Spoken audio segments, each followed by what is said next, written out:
Podium Podcast. Lo mejor está por escuchar.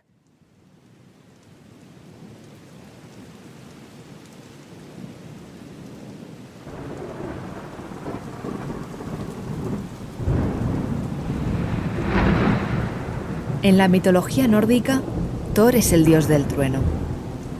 Casi todos lo conocemos por el personaje de Marvel, tan rubio, tan fuerte, con su martillo protegiendo a los mortales del mal. Pero originalmente, su larga cabellera es pelirroja, y con su martillo controla el clima y las cosechas. Thor es el protector de los agricultores. Por eso no es casualidad que una comarca agraria en la costa de Suecia lleve su nombre, Torslanda. It's called Torslanda, derives from the word Thor, the Nordic god Thor. Torslanda significa la tierra del dios Thor. Es un pueblo que está rodeado de mar. Lo cuenta Daniel Olson, vecino de Torslanda. Él conoció una de sus leyendas tras leer un artículo en el periódico local. In 1988, when I was 11 years old, Era 1988. Yo tenía unos 11 años. Aquel artículo se remontaba al siglo XIX y hablaba de la muerte de una mujer a manos de Jack el Destripador. Nunca había oído hablar sobre aquello, y tras leerlo, no pude parar de pensar en la víctima. Había algo en ella que despertó mi curiosidad. so I started digging through the archives a little bit, Así que empecé a investigar y a ahondar en los archivos. and then it became an obsession. Se convirtió en una obsesión. Quería saber más y más. Intentar aproximarme a su realidad todo lo que fuera posible. Ir tras sus pasos. Tratar de entender qué pasó.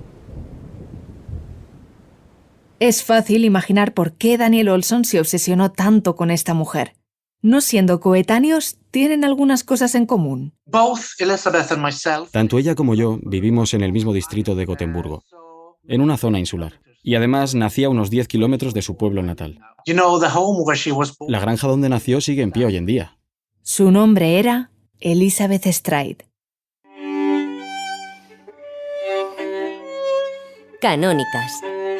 5 vidas borradas por Jack el Destripador. Episodio 3. Elizabeth Stride. Empezar de cero.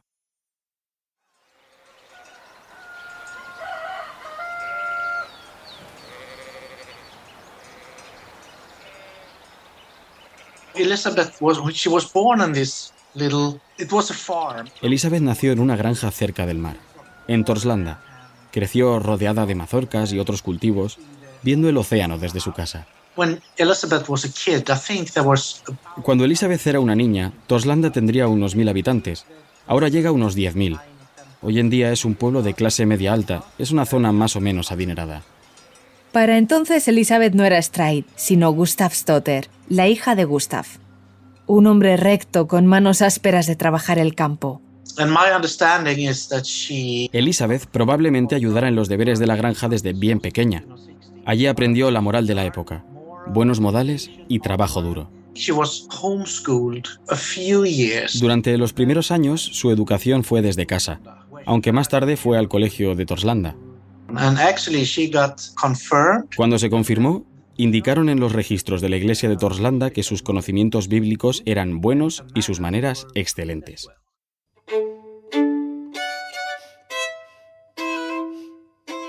Con esas excelentes formas, cuando cumple 17, decide dejar la granja. She grew a little bit tired of living in the countryside. Estaba cansada del campo. Quería conocer la gran ciudad y se fue para crecer como persona, para tener nuevas vivencias. There are certain things we know about her. Hay ciertas cosas que sabemos sobre ella. Tenía los ojos azulados y grises, medía 1,65, tenía el pelo rizado. La gente aseguró que era una mujer muy bella y encantadora. Educada, simpática, algo enamoradiza, el primer trabajo fuera de la granja fue el de sirvienta. I think it was a good job, probably pretty hard. Un trabajo duro, pero también decente. No pagaba alquiler, tenía su propia habitación y comida, y además recibía un salario.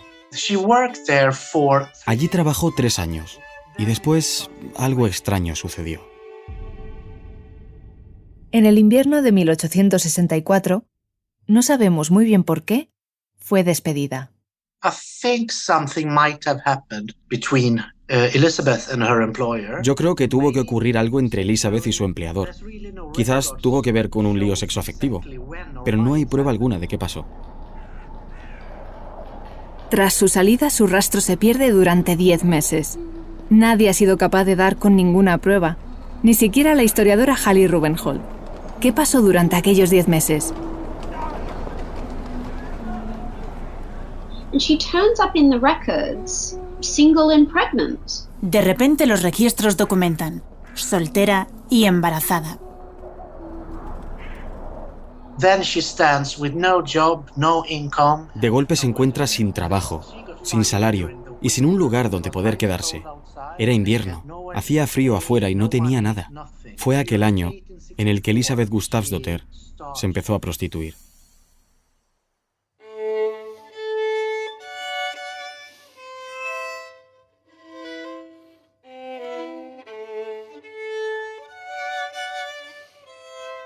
Prostitution has never been a crime in Sweden at all. It still isn't. Hay que dejar claro que la prostitución nunca fue un crimen en Suecia. Sigue sin serlo. El crimen real era fornicación. Lo explica la profesora Yvonne Svanström. Ella conoce los entresijos que suponía ser prostituta en una ciudad como la de Gotemburgo en el siglo XIX. If you were married, Lo que se condenaba era tener relaciones sexuales fuera del matrimonio, a veces con la muerte. in 1864, Fue en el año 1864 que despenalizaron tener relaciones sexuales extramaritales. Es el mismo año en el que Elizabeth se queda embarazada. Decide no regresar a su casa. If she were pregnant so young and unmarried, Si volvía a casa, joven, sin casarse y embarazada, su familia se avergonzaría y la deshonraría. Ella es Rebecca Frost, doctora en retórica popular. I think it's a case of Creo que era el caso de una familia que no aceptaría tener de vuelta a una hija en esas condiciones. It was very, very shameful. Se sentía muy avergonzada de todo lo que pasó. Y desde luego hay un estigma que pesa y te persigue cuando eres prostituta. Te conviertes en el eslabón menos valioso de la sociedad. En la oficina de inspección fue registrada como Alman Kvinna, allmän kvinna. es decir, mujer común. Era la número 97. The terms were different for different cities because the regulations were different. Sí, el término era diferente en otras ciudades de Suecia. También se usaba, por ejemplo, mujer pública. También hemos hablado con Anna Lundberg. Ella coordina las investigaciones de la Facultad de Medicina en la Universidad de Umeå, Suecia. Girls were public property. Eso eran todas estas mujeres, propiedad pública. Se inspeccionaban porque se necesitaban para complacer los deseos sexuales de los hombres. There were medical examinations. La palabra examen médico se incorporó en el sistema de regulación de prostitución en Suecia. Se estableció que las mujeres debían ir a una inspección médica 2 veces por semana. If she was found to be infected, Si estaban infectadas, las trataban de manera obligatoria, quisieran ellas o no. well, to tick the box, they had these. Las mujeres comunes debían llevar consigo una pequeña cédula de identidad en la que los médicos marcaban si estaban o no contagiadas. And then she ended up with syphilis, A Elizabeth se le diagnosticó sífilis. and she had to go into the La mandaron al hospital de enfermedades venéreas, donde se le aplicó una supuesta cura que no existía. What they started doing already back then was to use mercury in different shapes and different. Uno de los métodos que usaban para tratar la sífilis era con mercurio, en pastillas, brebajes con los que te hacían hacer gárgaras, en aceites. Bueno, los aceites eran de uso tópico, a veces incluso directamente sobre los genitales, y no funcionaba. There were also other cures like Otra de las curas era una cosa que en Suecia se llamaba la cura del hambre. Se reducía la dieta a pan, carne y agua, algo que hacía que te mejorara la piel, aunque no te curaba, por supuesto. and in some cases En algunas ocasiones, la segunda y tercera fase de la sífilis no aparecía hasta 30 años después. La sífilis también puede ser transmitida de la madre al bebé durante el embarazo. Y ocurrió lo inevitable. Elizabeth Stride had a baby at 7 months, and the baby died. Elizabeth perdió a su bebé de 7 meses. No se sabe si de la propia enfermedad o de la crueldad del tratamiento. El 21 de abril de 1865 dio a luz a una niña sin vida en el Kurhuset de Gotemburgo. el hospital en el que la trataban.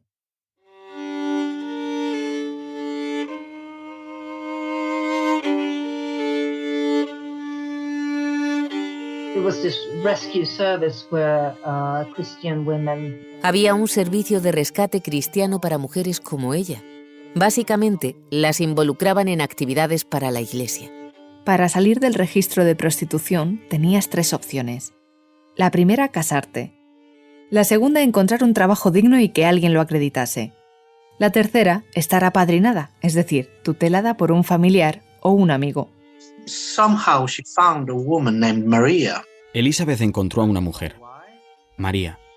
No sabemos por qué, pero María se enterneció con Elizabeth y le ofreció un trabajo como empleada doméstica en su casa. Elizabeth acabó siendo rehabilitada cuando María hizo entrega a la policía de esta nota. La sirvienta Elizabeth Gustafsdotter se ha unido este mes al personal de servicio de mi casa y soy responsable de su buena conducta mientras esté bajo mi custodia. Sin embargo, aquel trabajo no duró mucho tiempo. Elizabeth tenía en mente otros planes. Her mother died and she got an inheritance of 63 Swedish krona. Su madre murió y heredó unas 63 coronas suecas, unos 300 euros hoy en día. Dinero suficiente para comprarse un billete de barco. She was with Maria for about... Después de 6 meses trabajando con María, se fue a Inglaterra.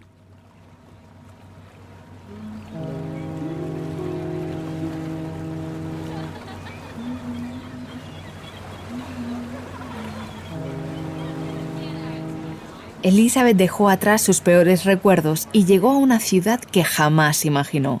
A una vibrante, tumultuosa y poliédrica Londres.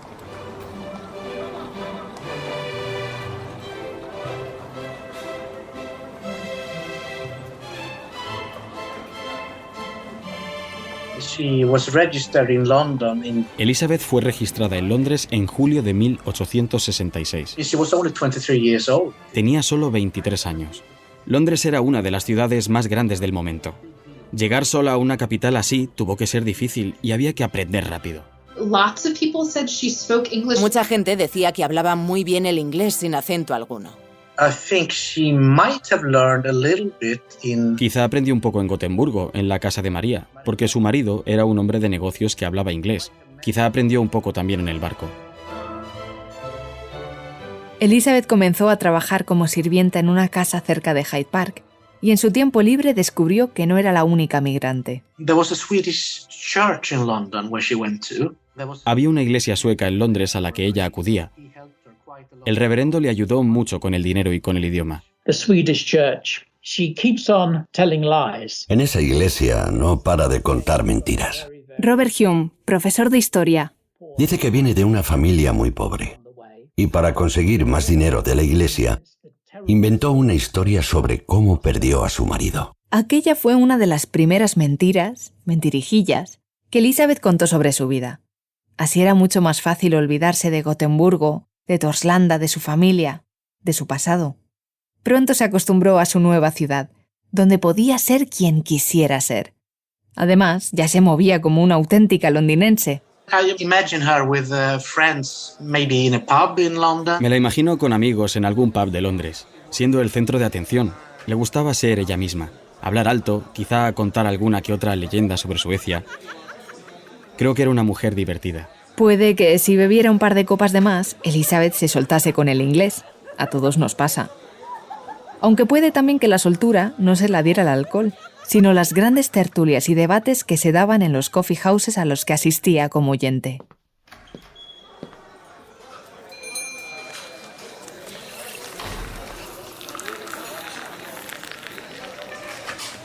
Estamos dentro de uno de estos establecimientos. Un coffee house, donde se viene a tomar café que, siendo sinceros, no está muy bueno. Algunos lo hacen rápido. Sorbo largo, selín y adiós. Otros se pasan la mañana o la tarde. Un par de cafés más, mientras leen periódicos en voz alta y discuten la actualidad. Y sucesos.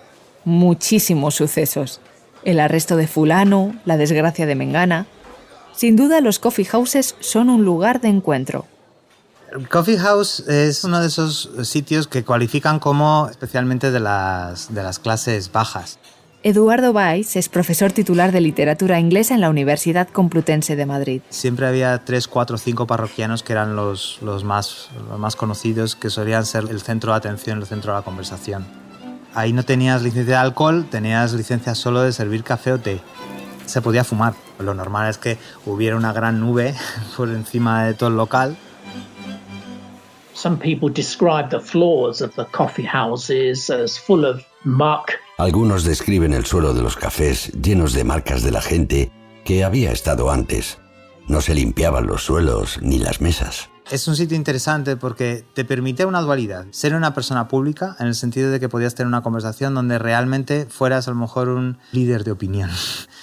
Pero a la vez era un sitio, digamos, anónimo. Es decir, podías estar, consumir y largarte. Perfecto, digamos, para las distintas interacciones sociales. Lo que nunca se imaginó Elizabeth es que acabaría regentando uno de aquellos establecimientos con el que sería su futuro marido. A Elizabeth le pretendían varios hombres. Uno de esos pretendientes era policía y otro era carpintero.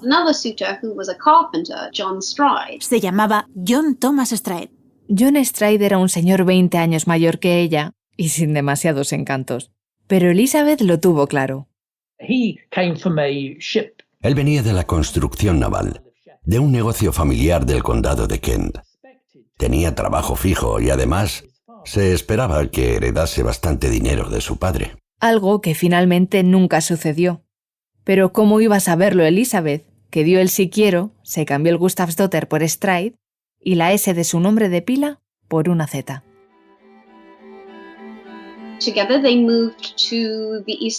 Se mudaron al East End de Londres y decidieron abrir un coffee house. Elizabeth estaba mucho más interesada en regentar un pub. Veía cómo prosperaban los que había a su alrededor. Los pubs funcionaron muy bien durante la era victoriana. Su interés no era casual. Bebía una copa de ginebra o de ron al día. Puede incluso que más de una. Pero John Stride era un metodista muy estricto. No bebía ni una gota de alcohol.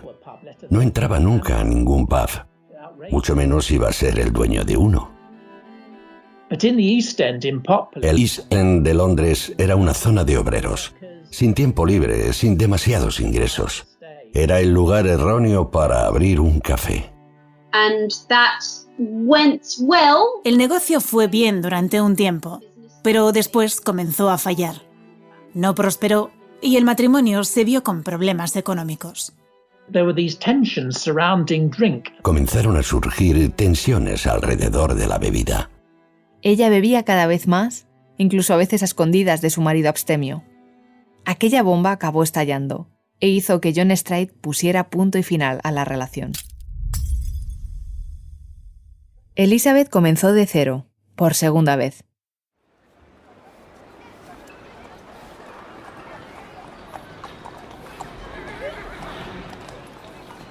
Tras la separación, Elizabeth fue buscando cama en las distintas workhouses y hospedajes del East End. Así que buscándose la vida con puestos de un rango muy inferior al de sirvienta, Elizabeth se las ingeniaba para encontrar algunos peniques extra. Haría cualquier cosa. Mi problema con Liz es que vamos a decir que era un poco cuentista.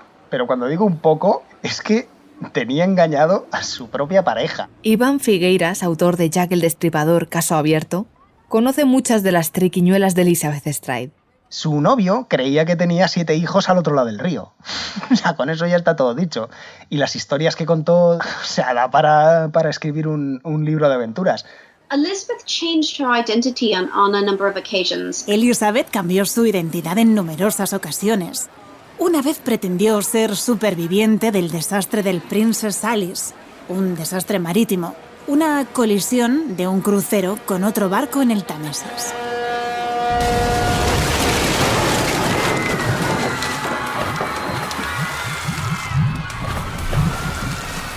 El Princess Alice era un barco de pasajeros, pero elegante. No era uno de estos de steerage, que llaman ellos, que se mete a la gente como si fuera ganado. Estos era un barco de los de saloon, de clase alta. Colisionaron los dos barcos en el Támesis Y ya te digo, de los 800 entre pasajeros y tripulantes que tenía el Princess Alice, pues murieron 650. La mitad ahogados, me imagino, pero la otra mitad envenenados. La gente murió envenenada en aguas fecales, básicamente. Ella contó la historia de que había perdido a su marido y a varios hijos en el hundimiento del barco y que problemas que tenían en el paladar habían surgido porque cuando estaba intentando escapar del barco que se hundía se subió a un mástil y alguien le pegó una patada en la cara. La gente que había sobrevivido del Princess Alice cobraba una pensión. Esta señora no figuraba en ningún listado de pensiones ni nada. Es que todo el mundo además se lo creía, ella se reía de todo el mundo. Yo creo que lo hacía adrede para pasarlo bien. Tú cuando quieres engañar a alguien no le dices que has ido y has vuelto de la luna, porque eso sabe todo el mundo que no es verdad. Pero cuando convences a alguien que has ido y has vuelto de la luna, eres la releche, vamos. The most notable occasion was when she pretended to be... Una de las mentiras más conocidas de Liz fue cuando pretendió ser la hermana de una mujer mayor llamada Mary Malcolm. You must have spotted her and thought... Debió verla paseando y pensar, oh, esta mujer se parece a mi hermana, a la que hacía mucho que no veía. Sin duda, debían parecerse mucho. Casualmente, su hermana se llamaba también Elizabeth, así que al llamarla, obviamente, Liz se giró y le siguió el juego. Every week she would meet her and she'd give her money and she... Todas las semanas quedaba con la señora Malcolm, quien le daba algo de ropa que ya no usaba y algo de dinero. Elizabeth la engañó durante años. A pesar de eso, algunos compañeros de hospedaje la describen como una mujer popular de buena naturaleza. But had a kind of a, what do you call it, a sharp tongue, you know? Pero también aseguran que tenía una lengua muy afilada. Decía palabrotas, insultaba, gritaba, se peleaba, al menos cuando estaba borracha. También durante aquellos meses volvió a visitar su parroquia, sobre todo cuando se veía en apuros económicos. She got a little money from the Swedish church. La misma iglesia que le ayudó nada más llegar a Londres la definió en sus últimos años como una persona errática, violenta, malvada y hasta loca. She went crazy. Muchos creen que su actitud violenta y demencial pudo ser causa de la evolución de la sífilis, que le afectó al comportamiento en sus últimos años. Se puede pensar que se comportaba como una maniática por la sífilis, pero creo que hay que comprender su contexto. Con todo lo que había pasado y sufrido en su vida, quizás simplemente estaba de muy mal humor. Ser una prostituta de 40 años en Londres no era fácil. And then she was completely destitute. Liz estaba completamente desamparada, así que no tuvo más remedio que volver a la calle a prostituirse. Aunque, para aclarar, el investigador sueco Stefan Ratzow, que lleva investigando a Elizabeth Stride muchísimos años, nos cuenta por mail que solo se prostituía de manera ocasional. Según amigos del hostal que frecuentaba en el 32 de la calle Flower and Dean, solo buscaba clientes cuando no tenía dinero. We don't know if she was still... No sabemos si lo practicó la noche de su muerte, pero sin duda volvió a ella sus últimos días. Con el tiempo, Liz Stride encontró una figura masculina que la arropase, o al menos económicamente. Un señor llamado Michael Kidney. Liz ended up in a very abusive relationship with a man named Michael Kidney. Liz acabó en una relación abusiva con Michael Kidney. Rompían y hacían las paces muy a menudo e incluso él la encerraba literalmente en su cuarto para que no se escapase. Eso era porque Michael sabía lo que significaban las ausencias de Liz por las noches. Una tarde, al volver del trabajo, Michael Kidney se da cuenta de que Elizabeth no está en casa. Pero no se sorprende. Liz ha hecho esto muchísimas veces. It was drink that made her go away. Era la bebida la que le hacía desaparecer, aunque ella siempre volvía a mí sin tener que buscarla. Creo que me quería por encima de cualquier otro hombre. Aquella vez no regresó. Durante el día Elizabeth trabajó limpiando habitaciones. Después se fue a un pub con una amiga, a quien le pidió que le guardara un trozo de terciopelo verde.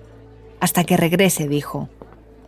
Liz salió acicalada a la calle, dispuesta a hacer la noche.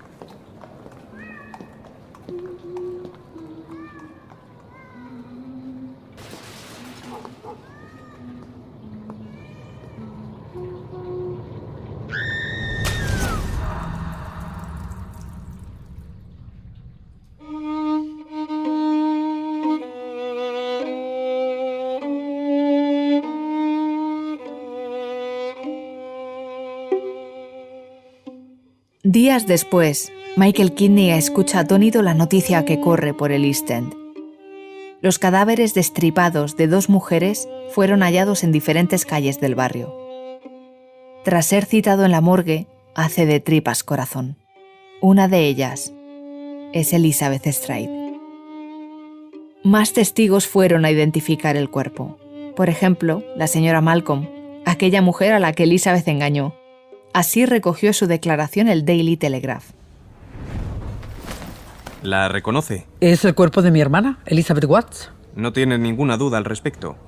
Ni lo más mínimo. ¿No se apellidaba Stride? Ella nunca me mencionó ese nombre. Creo que si hubiera vivido con otro hombre, me lo habría dicho. Mentira número 1. Elizabeth no se casó con ningún señor Watts, ni era hermana de la señora Malcolm. Michael Kidney también fue a declarar. ¿Cuánto tiempo hace que la conoce? Aproximadamente 3 años. ¿Qué edad tenía? Entre 36 y 38. Mentira número 2. En realidad, tenía 44 años cuando la asesinaron. ¿Era sueca? Eso me dijo, que había nacido a 3 millas de Estocolmo. Luego me dijo que llegó a Londres con su familia, que era madre de 9 hijos, de los cuales 2 se ahogaron en el desastre del barco Princess Alice junto a su marido. Mentira número 3. Stride fue su único marido. Nunca pudo tener hijos y jamás se subió al crucero Princess Alice. Esta fue la situación que se encontró la policía cuando fue a interrogar a muchos de los testigos. Elizabeth Stride se inventó una vida por cada uno de ellos.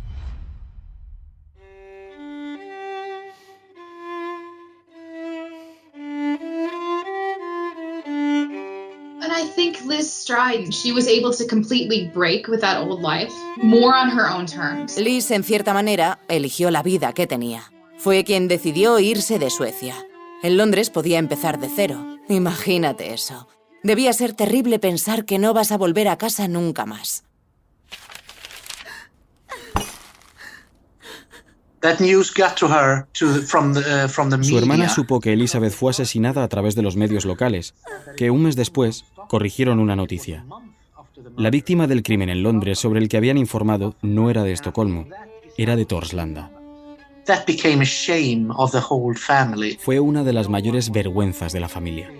Su hermana, asesinada por prostituta. There are descendants of her sister living in Gothenburg. Hay descendientes de su hermana viviendo en Gotemburgo. 3 hermanos. They only know there was a person. Solo sabían que a una familiar la habían matado, pero no cómo, ni dónde, ni cuándo.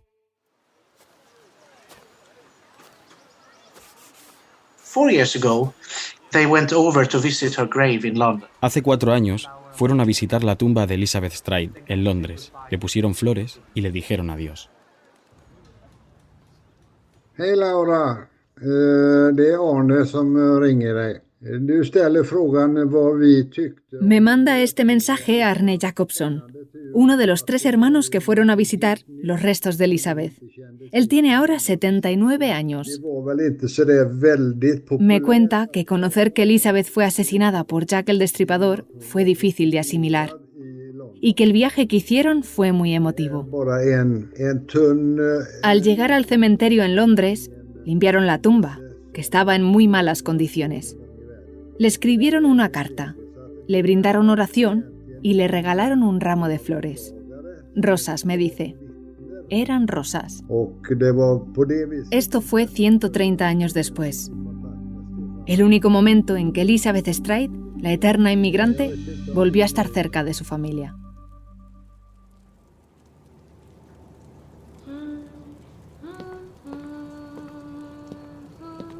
Si regresamos a la noche del 30 de septiembre de 1888, apenas una hora después de la tragedia de Elizabeth Stride y no mucho más lejos de donde se hallaba el cuerpo, una mujer que había vivido cual titiritera probó también la macabridad del destino al cruzarse con Jack el Destripador. Ella era Catherine Eddowes y la suya es otra historia.